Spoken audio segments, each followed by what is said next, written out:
हम लोग करीबन 1 महीना वहाँ शूट किए थे। अच्छा। आगरा सेंट्रल जेल में। और ये एक एक्चुअल सेंट्रल जेल है। तो पहला दिन जब हम लोग शूटिंग शुरू करने जा रहे थे तो पूरी यूनिट को लगा था कि एकदम खूनखार डॉक्टर डैंग मोगैम्बो टाइप्स होंगे वहाँ। लेकिन बहुत ही साधारण किस्म के विनम्रता से सब लोग नमस्ते। तो 2-3 दिन के बाद आदत सी पड़ गई थी कि हाँ भैया ये सब हमारे बंदी लोग हैं, अभी चलो बातचीत होती रहती थी। तो हम भी शॉट के बीच में वो लोग देख रहे होते थे, अच्छा ऐसे होती है शूटिंग ये वो। तो एक दिन एक ऐसे बैठे थे तो मैं जरा एक्टर ना इंक्विजिटिव, अच्छा नमस्ते कैसे हैं, कितने टाइम से हैं? भैया अभी हमें कुछ 20 साल हो गए हैं। 20 साल हो गए हैं। तो 20 साल से हाँ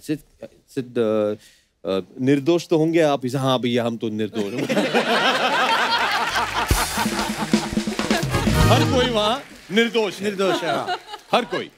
तो फिर बातचीत होती रहती, फिर ये एक फ्रेंडशिप सा हो जाता है। तो भैया लेकिन किस वजह से आए? नहीं भैया वो क्या है कि हम क्रिकेट खेल रहे थे तो उसने मुझे आउट कर दिया तो मैंने निकाल के उसको मार दिया। तो आपने फिर उनकी बॉल खेली? नहीं,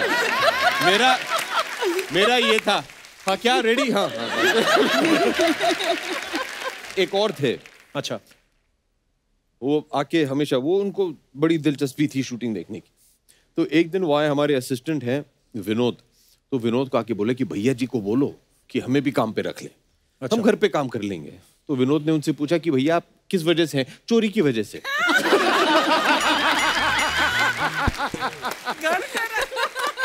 प्रभु ईमानदारी के हाँ, ईमानदारी। लेकिन एक चीज मैं जरूर कहूंगा, जिस दिन हम लोग अपना शूट वहां खत्म करके निकल रहे थे तो वहाँ के जो सुपरिंटेंडेंट है उन्होंने कहा कि देखिए जितने भी हमारे कैदी लोग हैं उनसे आप जरा 2-3 मिनट बात कर लीजिए, उनको अच्छा लगेगा। मैंने कहा ठीक है। तो वो मैं भी भावुक होके मैंने बोल दिया कि देखिए मैं चाहूंगा कि जैसे ये फिल्म तैयार हो जाए सबसे पहले हम आपको दिखाएं। अच्छा। और सबसे पहले हमने आगरा सेंट्रल जेल में पिक्चर दिखाई to the guards and to the inmates. कुछ 2500 कैदी ने बैठ के जमीन पे पिक्चर देखी। हमने पूरे 2-3 स्क्रीन लगाए हुए थे, बड़ा अच्छा लगा। एनीवे जब ये भाषण देके जब हम निकल रहे थे सब कुछ खत्म हो गया था तो गार्ड वार्ड के साथ जो कुछ भी फोटो वोटो लेने थे तो एक कैदी जी आए, उन्होंने कहा भैया बहुत अच्छा लगा आपने ये वादा किया कि आप ये फिल्म हमें बड़ा अच्छा लग रहा है। तो मैंने कहा क्यों भैया क्या है? तो ये जो थे ये व्यक्ति एक शायद 30 साल से जेल में है, बूढ़े थे काफी। तो उन्होंने कहा कि भैया वो क्या है कि मेरा परिवार जो है वो 20 साल से विजिटिंग पे आता नहीं है। अच्छा। तो उनके जो परिवार के सदस्य थे वो 20 साल से उन्हें देखे नहीं है, वो आते ही नहीं है। पहले 10 साल आए फिर उन्होंने बंद कर दिया। तो मैंने कहा क्यों बंद किया भैया? जैसे शायद थक गए होंगे, अभी मैं कहीं तो जाने वाला हूँ नहीं, मैं इधर ही हूँ। लेकिन वो शायद थक गए कि अभी कहाँ जाएंगे, वो भी दूर से आते थे। तो 20 साल से मेरे परिवार के लोगों ने मुझे देखा नहीं है। अभी ये जब फिल्म रिलीज होगी अगर मैं पीछे कहीं दिख गया तो उनको तसल्ली मिल जाएगी, हाँ चलो बापू ठीक है। ऐसे दिखते हैं आजकल। वो सुन के बहुत बुरा लगा मुझे। हम सब ऐसे ही काफी यामी के साथ भी ऐसा कुछ हुआ था। Tell them the story about the वही that was the best part. Phones नहीं, कोई कैमरास नहीं, सिर्फ एक ऐसे नोटबुक आती थी कभी-कभी ऑटोग्राफ के लिए। तो मेरा पैकअप हुआ और मुझे बोला कि मैम किसी को ऑटोग्राफ चाहिए। मैंने कहा हाँ श्योर। तो उन्होंने एक रजिस्टर आया मेरे सामने, तो उसमें एक फोटो लगा हुआ था जो है अंदर उनकी वाइफ और उनकी बेटी का। मैंने पिक्चर देखा, मैंने कहा अच्छा। उन्होंने मुझे मैसेज आया था कि बेटी के लिए प्लीज़ कुछ लिखिएगा, उनके लिए आप ऑटोग्राफ साइन कीजिए। मैंने कहा ठीक है। तो मैं ऐसे रजिस्टर देखने लगी। मैंने कहा ये क्या है, इतना काफ़ी नोट्स बने हुए थे उसमें। तो उन्होंने अपनी बेटी के लिए, शी मस्ट बी अराउंड 12-13 साल की होंगी, तो उन्होंने प्लान बनाया हुआ था कि जब मैं निकलूंगा तो ये अपनी बेटी को दूंगा। उन्होंने कम से कम 15-20 करियर ऑप्शंस लिखे हुए थे कि अगर IAS बनना है तो मेरी बेटी को 12th में इतने मार्क्स चाहिए, उसके बाद ये परस्यू करना है, ये कट ऑफ है, बैंकर बनना है तो ये, आर्मी में जाना है तो ये, IAS बनना है, IPS बनना, मतलब इतने करियर ऑप्शंस और एक एक डिटेल लिखी हुई थी जो मतलब शायद इंटरनेट पे आपको घंटों बैठने के बाद भी इतनी रिसर्च करनी पड़ती है। And he done everything for his daughter. तो मैं अगले दिन मिली उनसे, मैंने कहा मैंने साइन की और आप बताएंगे मतलब आप कैसे कहते नहीं मैम मैंने कुछ नहीं किया और ये अपनी बेटी के लिए ज़रूर, मैं जो भी वक्त मुझे यहाँ मिलता है मैं पूरा अपना बेटी के लिए यहाँ स्पेंड करता हूँ, लाइब्रेरी में बैठ के वहाँ पर जो इन्फॉर्मेशन होता है अपनी, जो वो बनना चाहती है मैं चाहता हूँ बने, और जस्ट बिकॉज मैं यहाँ पर हूँ कुछ भी उसको रोके नहीं, उसकी कोई अड़चन ना बने उसके काम के लिए। अच्छा, ये एक तो इनकी किस्से कहानियां सुन के एक चीज बड़ी सीखने वाली है कि कभी कभी हम लोग ना क्रोध में आके, या कोई भी क्राइम हो, वो चाहे चोरी चकारी किसी ने करी हो उस वजह से जेल में है, वो होता 1-2 पल का ही है शायद, 1, 2, 3, 4 सेकंड मैक्सिमम, है ना। अगर उस समय आपने संयम रख लिया, कंट्रोल कर लिया, तो इन सब चीज़ों से बच भी सकते हैं, क्योंकि आप तो चले गए, उसके पीछे परिवार का क्या हाल होता है, और ये एक्चुअली इमोशनल किस्से भी हैं। सो हम लोग थोड़े अपने लेवल वाली बातें करते हैं। जब इस फिल्म में चौधरी साहब को जेल हो जाती है तो बीवी को बना देते हैं सीएम। उसके बाद बीवी के मन में आ जाता है लालच कि अब तो मैं कुर्सी छोड़ूंगी नहीं। अरे ये कहानी आपको सुनी सुनी सी नहीं लग रही?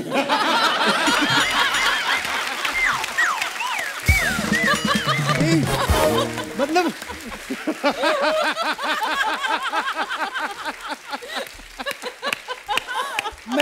मैं मान गया हूं, अब खामखा लोग आपको आके पंच मारते हैं। यहाँ पे वो अपने पति के लिए कुर्सी नहीं छोड़ रही, आप किसी के पति के लिए क्यों छोड़? You're right. Please stay there. पर तेरा भी जवाब नहीं कपिल, तेरा भी जवाब नहीं। तू कहाँ से मेरे से कोई ताल्लुक रखता हुआ कुछ मुद्दा ढूंढ लाता है बस। निम्रत, क्यों होता है ऐसा? इंसान के मन क्यों बदल जाता है कि मैं उसी को किस्सा कुर्सी का कहते हैं शायद। इंसान है ना, इंसान है, मन तो बदलने के लिए बनाया होता है। अच्छा नहीं? अच्छा, ये जो आपने रियल कैदियों के साथ शूट किया, जो जेल प्रशासन था, उनको डर नहीं लगा कि कहीं एक्टर्स के भेस में कैदी भी निकल जाएं? कई एक्टर ऐसे होते हैं जो कैदी जैसे लगते हैं, कई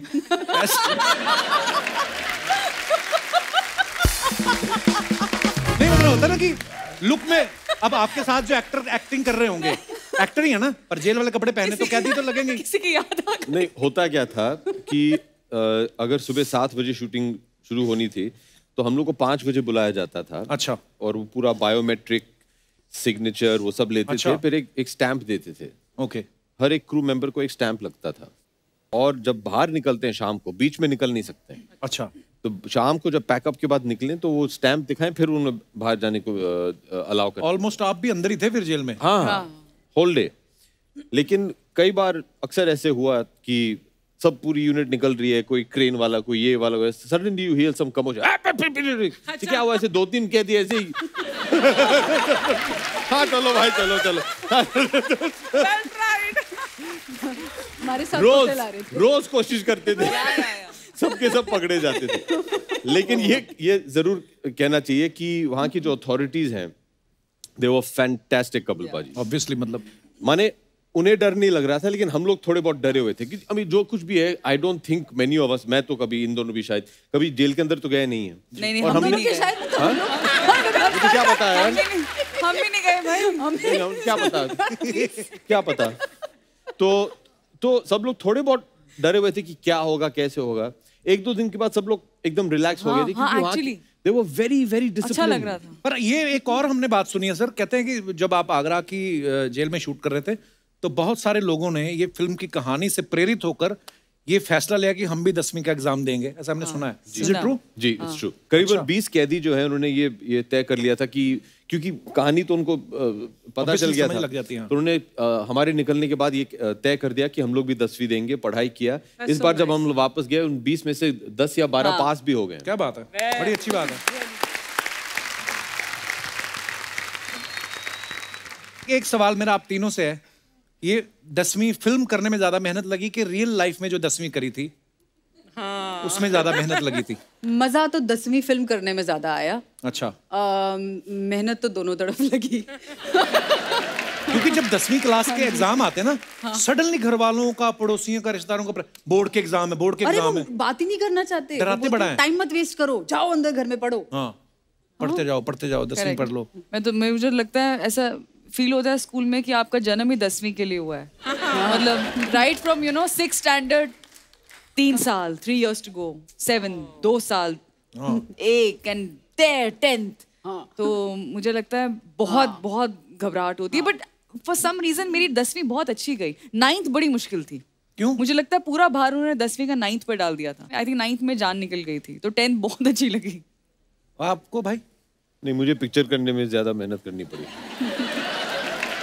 जवाब मिल गया ना, मेरे 10वीं के एग्जाम कैसे गए। पर एक कुछ सब्जेक्ट्स आपके फेवरेट होते हैं ना, कौन से फेवरेट थे आपके? History, biology. एकदम आर्ट्स और साइंस मिक्स है। मैं तो जैसे 10+1 में आया, मैंने कहा साइंस और मैथ साइड पे कर दो। नहीं मतलब क्यों हमें दिमाग खराब करना ना। वो हिस्ट्री मुझे भी अच्छी लगती थी, मुझे बड़ा होके पता चला कि मुझे कहानियां पढ़नी अच्छी लगती हैं, इसलिए शायद हिस्ट्री अच्छी लगती थी।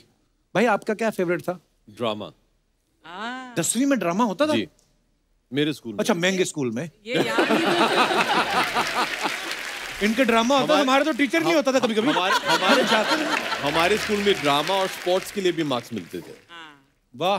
But you were in Switzerland, right? जी। हाँ, तो फिर वो स्विट्जरलैंड IB में से पढ़ने गए थे? हाँ। हम आज तक घूमने नहीं जा पाए। वाह भाई, आप पढ़े ही स्विट्जरलैंड में हो, घूमने कहाँ जाते हो फिर आप? मैं बम्बई आता था, मुझे बड़ा शौक था घर आए। अच्छा। मुझे अच्छा लगता था।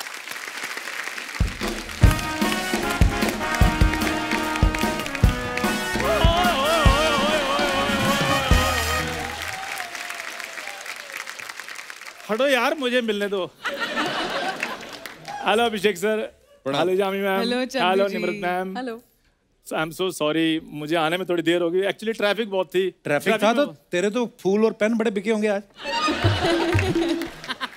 ट्रैफिक का तुझे क्या लेना? तुझे पैदल आना, यूं करके निकला तुझे ट्रैफिक का क्या लेना? सुन लो अर्चना जी, मैं कुछ ना करूं तब भी प्रॉब्लम है, कुछ करूं तब भी प्रॉब्लम है। यार पेन बेचने में क्या प्रॉब्लम तुम्हें? तो अपने बेचना, बैंक वालों को उठा के क्यों बेचता है? आपको पता है ये बैंक में जाओ ना, पेन बंधा होता है रस्सी से, इसकी वजह से बांधना शुरू किया। तो फिर जाकर बैंक वालों को समझाओ ना कि पेन बांधना बंद करें। उन लोगों को बांधे जो हजारों करोड़ रुपया लेकर भाग रहे हैं।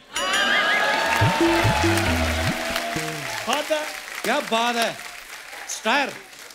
कप्पू शर्मा, तुम्हें कलम की ताकत का अंदाजा नहीं अभी तक? मेरे को अंदाजा है, बहुत ज्यादा ताकत है। क्या? ये पेन से लिख देता है कागज पे, बाहर गांव से आया हूं, रहने को जगह नहीं है, कृपया मेरी मदद की जाए। एक आदमी को इसने दिखाया, कहता है ये पढ़ा नहीं जा रहा, क्या लिखा है? कहता है ये लिखा है, मैं बोल भी नहीं सकता। वो भड़क गया इस पे, तो कहता भड़क क्यों रहे हो, 5 रुपए कम दे दो। ये हरकतें तो करता है मेरा दोस्त। यामी मैम, आपके हस्बैंड डायरेक्टर है ना? जी। अगर मुझ पे कोई बायोपिक बनानी हो ना, तो उनको बोलो कपिल शर्मा से कांटेक्ट करें, क्योंकि इनको मेरे बारे में मुझसे ज्यादा पता है। तेरी बॉडी में एंटीबॉडी तो बनती नहीं, तेरी बायोपिक कहां से बनेगी? हम होती है यार, कॉन्फिडेंस देखो आप। अच्छा, मेरी बॉडी छोड़ो, मेरी एंटीबॉडी के बारे में इस बंदे को पता है। अभिषेक सर, मैं तो डॉक्टर के पास भी जाऊं ना एक्सरे करवाने के लिए, तो वो कहते हैं एक्सरे हो गया। मैं कहा सर रिपोर्ट, कहते हैं रिपोर्ट कपिल शर्मा तुम्हें बता देंगे। अरे मैं तेरे पूछना ही भूल गया। हाँ। शट अप, इधर क्या करना है? गेस्ट से मिलने के लिए आया हूँ। अभिषेक सर, आपकी जो फिल्म आ रही है 10वीं, उसका ट्रेलर देखा मैंने, क्या बात है, बहुत बढ़िया सर फिल्म लग रही है। वो ट्रेलर ही देखता है, फिल्म तो देखने के पैसे नहीं। क्या उसमें क्या? एक्चुअली सर चक्कर पता क्या है, मैं देख रहा था बड़े ध्यान से, तो ट्रेलर में एक चीज मैंने नोट की, आप फिल्म में जेल जाते हैं ना? हाँ। जी। मेरे दादाजी भी कई बार जेल गए हैं। कई बार जेल गए? हाँ। ये बोल कई बार बाहर आते हैं, वैसे तो पक्के उधर रहते हैं। ओह यार। सर चक्कर पता क्या है, वो सोशल एक्टिविस्ट थे, इसलिए उनका आना जाना लगा रहता था। एक बार अंग्रेजों की पार्टी चल रही थी, वहां पहुंच गए। सारे कहते हैं अंग्रेजों भारत छोड़ो, इसका दादा कहता है अंग्रेजों दाल छोड़ो, हमें भी खानी है। अभिषेक सर, मुझे एक बात बताइए, अगर अंग्रेज हमारा कोहिनूर खा सकते हैं, तो हम उनकी दाल नान नहीं खा सकते? ये बताओ। इसको यही नहीं पता कि दालें यहीं से लेके गए थे अंग्रेज, दाल इधर ही पकड़ी। तेरा दादा कोई ग्लास को थोड़ी गया था, इधर ही हो रहा था बात, इधर मांगता है। प्लीज, अब मांगता है, ठीक है सर। वो मैंने 10वीं का ट्रेलर देखा, मैं उसकी बात करना चाहता हूँ। तो 10वीं का मेरे को बड़ा अच्छा लगा, क्योंकि मेरी फेवरेट क्लास भी 10वीं थी, इसीलिए इसने 5 बार की।